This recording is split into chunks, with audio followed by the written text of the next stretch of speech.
बुलेटिनच्या सुरुवातीलाच कांदा निर्यातीला बसलेल्या फटक्याची बातमी आहे। बांगलादेशमधील हिंसाचाराचा फटका नाशकातील कांद्याला बसलाय। भारताने सीमा सील केल्यामुळे कांद्याचे शेकडो ट्रक तिथे अडकल्याची माहिती आहे। तर नाशिकमधून दररोज 50 ते 60 ट्रक कांदा बांगलादेशला रवाना होतो आणि काही दिवसांपूर्वीच बांगलादेशमध्ये 50,000 टन कांद्याच्या निर्यातीसाठी केंद्र सरकारने परवानगी सुद्धा दिली होती। दरम्यान देशांतर्गत बाजारपेठेमध्ये कांद्याच्या दरावर परिणाम यामुळे होण्याची शक्यता आहे। या संदर्भात आपण अधिक माहिती जाणून घेऊयात आमचे प्रतिनिधी प्रमोद जगताप यांच्याकडून। प्रमोद, काय अधिकची माहिती या संदर्भात?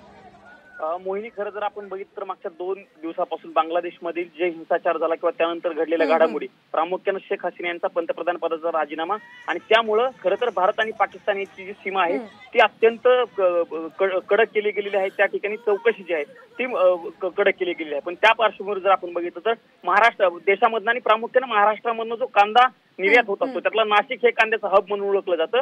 त्या ठिकाणाहून 50 ते 60 ट्रक रोज जात असतात। पण या सीमा सील बंदीचा फटका जो आहे तो कांद्याला मोठ्या प्रमाणात बसल्याचं बघायला मिळते।